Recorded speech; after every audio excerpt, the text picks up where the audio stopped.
welcome back to Debug this week. Today we're excited to have Dr. James Newswanger joining us. He's a Columbia University lecturer who teaches market insights, data science, and machine learning. Dr. Newswanger has led research at places like IBM, ZS Associates, and even a healthcare startup he helped spin off.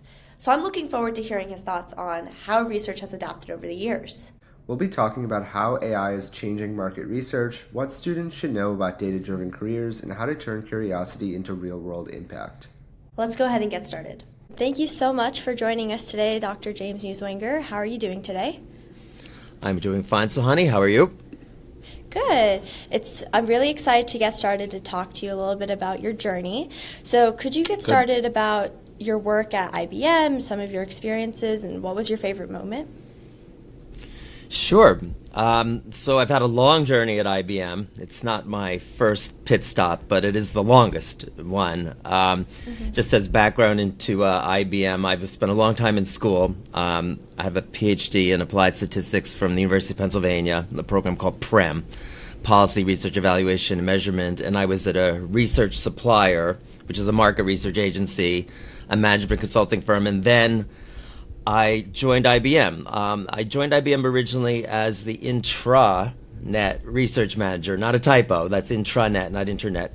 I basically studied how IBMers work online because the intranet is the primary work productivity tool at IBM. So I was the research person dedicated to that. And that was owned by corporate communications. So as time went on, I not only did work with communications and marketing, I did work with everything that was considered a corporate function. Wow. Okay. So could you explain exactly what is market intelligence research? Can you break that down a little? Sure. And you probably get a number of different answers to this question depending on who you ask. I am a primary quantitative and qualitative. It's called mixed method researcher. I primarily ask questions of people, whether that's in closed-end or quantitative form or open-end discussion qualitative form. And then I make meaning of it, or I use tools that help us to make meaning of it, and I communicate that meaning, story, narrative to whoever the business owner is or the executive owner, and I oftentimes also speak about it in public, like I'm speaking to you today. So I communicate the message about what IBM has found or is doing, etc., to clients and to the general public. Awesome. So your research is very AI focused. So could you explain your background with AI? It's really emerged in the recent years. And so how have the recent advancements also changed the field, and what are your thoughts about the future in it? That's a great question. I certainly did not start as I'm going to be doing AI research. AI research, much like online research and the web, has been slowly introduced to me over time.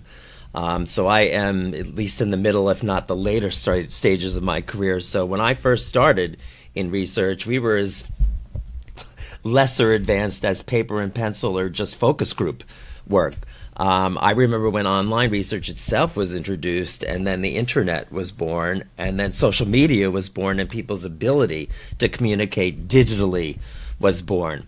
And that led to all sorts of things known as big data applications, one of which is how to analyze big data through different kinds of responses like text or numbers that are translated into responses. And that, again, slowly introduced me to, well, the way you do that using science, art and science now, is through AI techniques like text analysis, Gen AI, etc. So how do you see the AI research field sort of evolving as AI gets more advanced? Where are you excited to see it go? Well, the big talk at the moment, I'd say, is probably agentic AI and the idea of agents or managed APIs, I like to think of them as, being put together to do work processes or tasks. So instead of doing individual discrete operations using AI tools or tech tools in general, you can have these so-called agents or organized things put together to do a complete work process. At the moment, there's a lot of talk about agents and probably successors to agents known as orchestrators or conductors, but right now agents managing tasks, and there's a bit of a concern in the discussion about will they actually replace human beings, which I think to some extent in rote, mechanized, repeatable fashion, yes, they will replace certain kinds of human activity, much like the ATM machine replaced a lot of what tellers do, or all sorts of machines now replace different things that were just in some ways boring and rote and kind of low-hanging fruit. But it certainly is elevating and raising the skill level that's required and the intellect and thinking ability that's required of individual workers in order to come up with the innovation and discovery that's needed to push things past just been there, done that, we know how to do that, let a machine do it better, faster, with less error, etc.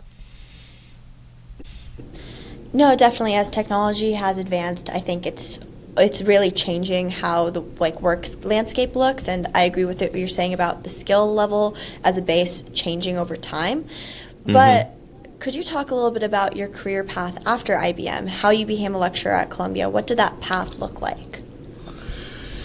That's a great question. Well, I don't feel like I've ever truly left academia. As much as I love academics, and I've always been kind of a bookworm.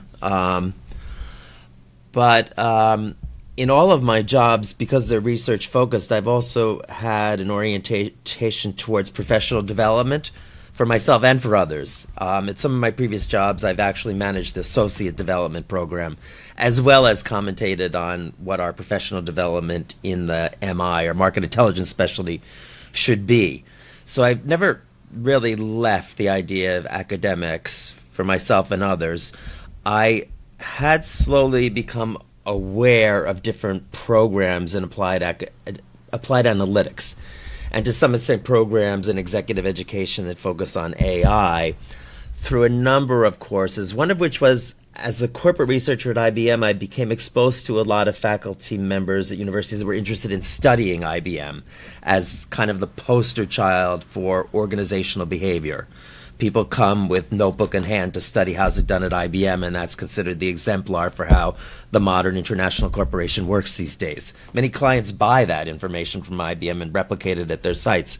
But because I was actually working with researchers who were studying it, and oftentimes I was their editor or their ghostwriter behind the scenes to make sure they and we agreed on issues, I became naturally exposed to how this kind of work is done, whether it's through an article, an experiment, thought leadership, whatever.